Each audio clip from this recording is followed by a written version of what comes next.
A thin film of lubricant is the only thing preventing metal-to-metal contact between the many moving parts in your facility's equipment.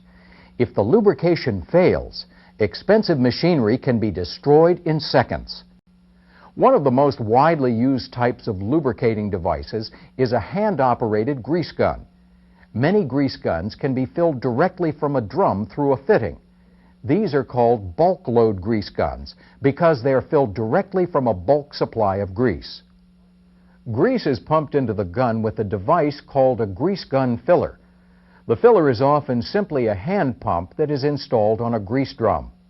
The outlet of the hand pump is attached to the fitting on the grease gun and the handle is pumped. When you start to feel resistance to pumping, the gun is full. The cap should always be replaced. Other types of grease guns are filled by replacing cartridges. The top of the gun is unscrewed, and then on this gun, a plunger at the end is pulled back and used to push the empty cartridge out. The plunger is pulled back and locked in position to make room for the new cartridge. This new cartridge is opened by removing a plastic bottom cap and a metal pop top. It's placed in the gun barrel bottom first, and the top is screwed back on. To finish up, the plunger is released and shoved all the way in.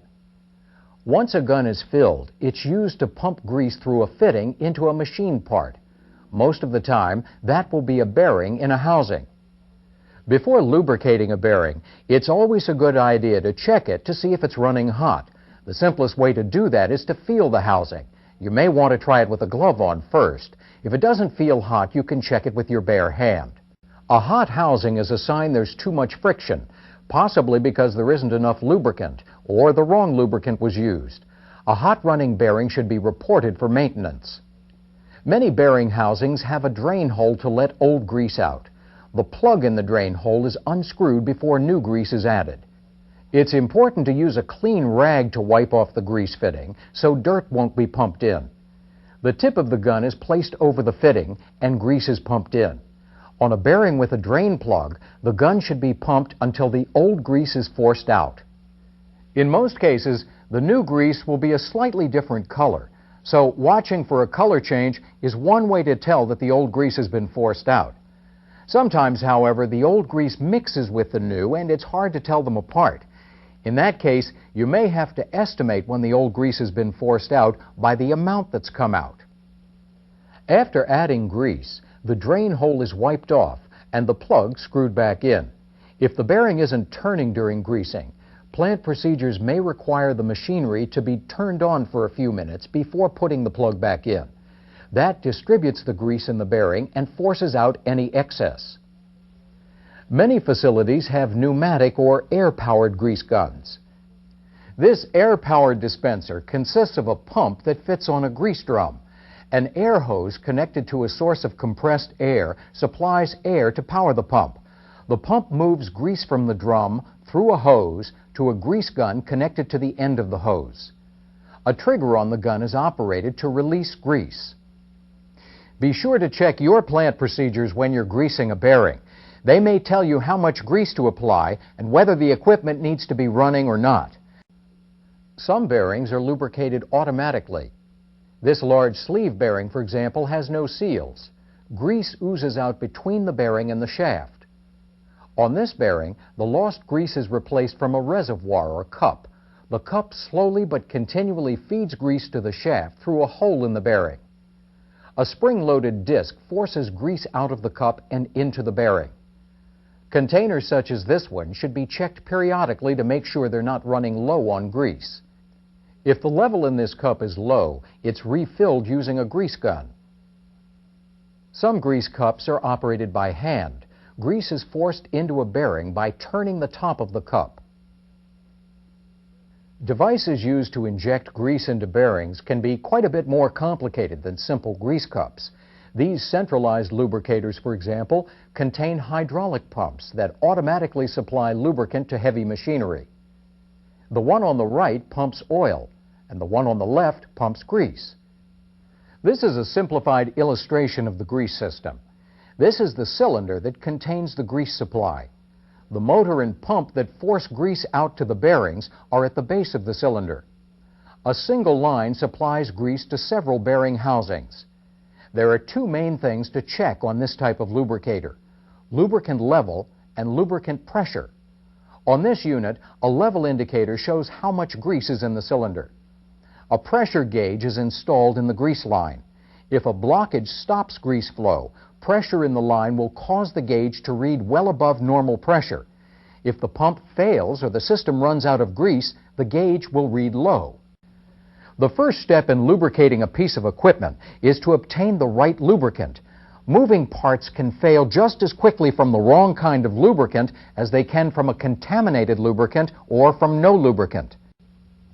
Once you've determined the right lubricant to use on a particular piece of equipment, you need to get it from storage. So next, we'll look at two ways that oil can be obtained from the containers that it's stored in. Oil used in industry is often stored in large drums. One way to get oil out of these large drums is with a spigot. One type of spigot is opened by pushing down on the handle, which is spring-loaded. The handle closes itself when it's released, although it's a good idea to pull it tight so it won't leak. We've just seen a spring-loaded spigot, but there are other types of spigots commonly used in industry. Some spigots have a valve that is turned to dispense oil. Oil can also be drawn out through the top of a large drum with a hand pump. This hand pump has a drip collector that's pulled aside. The oil can is held under the spout. On this model, the handle is first turned one way to prime the pump, then turned back to pump oil into the can. When the can is pulled away, this drip collector automatically swings into position under the spout. We've seen how to select the right lubricant for the job. We've also seen a couple of ways to dispense oil from large drums. In this part, we'll discuss some oil lubricating devices. We'll look at a drip feed oiler, some oil baths, and a ring oiler. Let's start with the drip feed oiler. A drip feed oiler is an automatic lubricating device used in industry for many different applications. In this example, drip feed oilers are being used to lubricate a chain drive. There are two oilers, one for each side of the chain. Glass reservoirs hold the oil supplies. As this illustration shows, oil drips from each reservoir into pipes hanging over the chain. A sight glass at the bottom of each reservoir can be checked to see if oil is dripping through at the correct rate. Most facilities have guidelines that specify what the correct drip rate should be. On this oiler, the drip rate is adjusted by turning a knob at the top of the reservoir. A lever above the knob is used to shut the oil flow off entirely. That's usually done when the device being lubricated is shut down. The oil level can be checked by looking through the glass reservoir. If it's low, the reservoir should be refilled. Oil is added through a small opening at the top. The lid should be clean so that no dirt falls in when it's opened. Another method of lubrication, the oil bath, allows components to be partially immersed in a supply of oil. Oil baths provide oil for lubrication and also for cooling. In this example, a gear sits in a supply of oil. As the gear turns, its teeth pick up oil and carry it with them. The oil is transferred to other gears as they mesh with the one in the oil bath. Oil baths are also good for lubricating rolling element bearings. The balls or rollers pass through the supply of oil and carry the oil with them as they rotate. There's an easy way to check the oil level in many bearing housings and gear casings. This sight glass indicates the level of oil in a casing containing gears driven by an electric motor. The oil level in oil baths is usually different depending on whether the equipment is running or not. So when checking oil levels in your facility, be sure you know whether it should be checked with the equipment on or with it off. The level in some oil reservoirs can't be checked when the equipment is running. That's because the oil is churned around so much that it's impossible to determine an accurate reading. In this large gearbox, for example, the oil level is checked with a dipstick. With the unit off, the dipstick is wiped off. Then it's pushed all the way back down into the oil and pulled out again. The level is above the low mark, so it's in the acceptable range. If it were at or below the low mark, more oil should be added. When checking the oil level in any reservoir, it's also a good idea to check the oil's condition. If the oil has turned dark or feels gritty, it may be contaminated by dirt or products of oxidation. If water has contaminated the oil, it can acquire a milky appearance. It may be necessary to identify the source of the contamination before replacing the oil. The oil baths we've seen so far all use a gear casing or bearing housing as a reservoir for oil. But there are other types of oil baths that have reservoirs outside the housing. This one, for example, has a glass reservoir that automatically releases more oil into the bearing housing when it's needed. The open end of the reservoir sits in a cup, which is connected to the bearing housing by a pipe. As this illustration shows, the level of oil in the cup is the same as the level in the housing. The bearings are lubricated as they spin through the oil in the housing.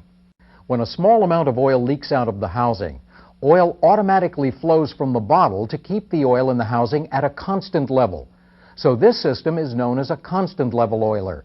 Another name for it is a bottle oiler. The bottle reservoir should be nearly full. This one needs refilling. To fill a bottle oiler, turn it upside down and pour in new oil until it's full. Then put it back in the cup. The main thing to check a bottle oiler for is a faster than normal drop in oil level. If that happens, there may be a leak somewhere that should be fixed as soon as possible. Oil baths work well with gears and ball or roller bearings. Now let's look at sleeve bearings. Most sleeve bearings need a way to get oil in between the journal and the bearing. One way of delivering oil to a horizontal sleeve bearing is with a ring oiler. From the top, the oil ring is just visible under the oil filler cap. It's a bronze ring that rides on the journal. On this partially disassembled ring-oiled bearing, you can see how the oil ring fits in a gap in the sleeve bearing. The ring is large enough to hang down into a reservoir of oil in the bearing housing. As the journal rotates, the ring turns with it. The rotating ring brings oil up to the top of the journal from the reservoir in the bottom of the housing. There's an inspection opening at the top of the housing. The opening is used to observe the movement of the ring. The ring should turn smoothly. If it isn't turning at all, the bearing won't be lubricated. The opening is also used for adding oil to the reservoir. The oil level is checked through a flip cup on the side. The oil level in this unit should be halfway up the cup. In some lubrication applications, gravity or the rotation of equipment can't supply enough oil. In these cases, a circulating oil system driven by a pump is used. This piece of equipment contains a heavy shaft that spins at very high speed. Each end of the spinning shaft is supported by a roller bearing in a housing. Each bearing is lubricated by a system that circulates oil through it. Let's look at a simplified illustration of this system to see how it works. Here is the shaft, and here are the bearings. The pump for this circulating oil system sits on a tank called a sump. The sump holds the oil supply. An electric motor drives the pump. The pump draws oil out of the sump and sends it to a filter. The filter removes dirt and metal particles worn from the bearings. A gauge indicates the pressure of the oil. The oil then passes through a cooler. From the cooler, the oil flows to a T, where the flow splits to go to each of the bearings. A flow indicator in each line shows the flow rate to the bearings. Oil enters the bearing housings, lubricating the bearings. The return lines carry the oil back to the sump. Your duties on a system such as this will probably include checking oil pressure, flow rate, and oil level. In this system, oil level is checked with a dipstick located under the sump's filler cap. You should also check for leaks in oil lines and bearing seals. For large systems, you may have a panel with gauges that indicate oil pressure and temperature. There may also be alarms that indicate system malfunctions and low oil levels. Most bearings are enclosed in housings. In addition to supporting and protecting the bearing, the housing also serves as a reservoir to hold the supply of oil or grease that lubricates the bearing. With most bearings, the opening where the shaft leaves the housing is sealed to keep lubricant from escaping and contaminants from getting in. Probably the simplest type of seal is a contact seal. It's usually made of a relatively soft material, such as felt, synthetic rubber, cork, or a synthetic material such as silicone. This model shows how the inner rim of a contact seal fits on a shaft. This illustration shows how the outer rim of a contact seal fits tightly in a bearing housing to keep lubricant from escaping. The inner rim, or lip, presses against the spinning shaft. A seal in good condition will allow only a very small amount of lubricant to seep between the lip and the shaft.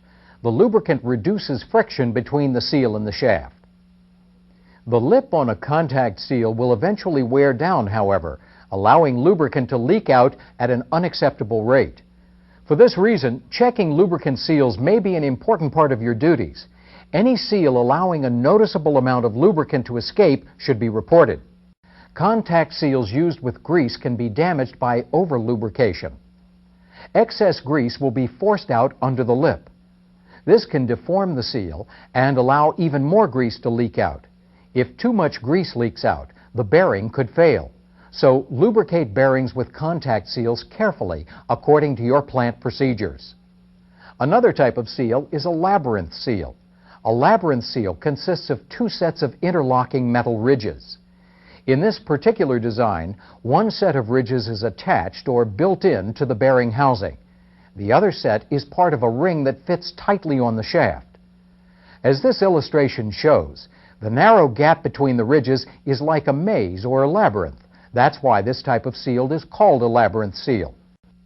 Both the twisting path created by the ridges and the small clearance between the ridges restrict flow.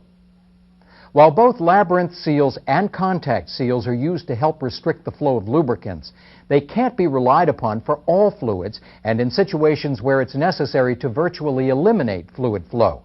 For example, when hazardous fluid is contained in a housing, even a small amount of leakage would be undesirable. To minimize fluid leaks in these situations, another type of seal called a mechanical seal is often used. This illustration shows a cutaway of a mechanical seal. A typical mechanical seal consists of a rotating element which mounts to the shaft and presses against a stationary element which mounts to the housing. Each element has a seal ring. This side view shows a cross-section of the two rings. They form a seal that has virtually no leak-off. To prevent the seal rings from being damaged, some type of lubricant must be supplied to them. In some applications, the process liquid is used as the lubricant. In other applications, an external liquid may be used to lubricate the seal rings. The external liquid is sometimes referred to as a seal flush. Here is a line that supplies external fluid to a mechanical seal.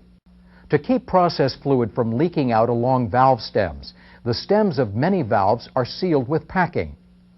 Valve packing is frequently a rope-like material soaked with a lubricant such as oil, grease, or powdered graphite. The lubricant reduces friction between the packing and the valve stem. The packing fits snugly around the valve stem. The motion of the valve stem can gradually wipe away some of the lubricant where the stem contacts the packing. If that happens, the valve may start to stick. To keep that from happening, this valve has a fitting that allows grease to be pumped between the packing and the valve stem. After wiping the fitting to prevent contamination, the worker uses a grease gun to apply grease. Your facility procedures may specify how much and what kind of grease to apply. After the grease gun is removed, excess grease is wiped off the fitting. This prevents dirt and other contaminants from sticking in the grease and collecting around the fitting. Another method for applying grease to the valve stem is with a lubricator. To apply the grease, the bolt on this lubricator is screwed in until the grease in the lubricator is pushing against the valve stem. In this topic, we discussed how seals restrict leakage and how valve packing can be lubricated. Take some time now to try a couple of practice questions.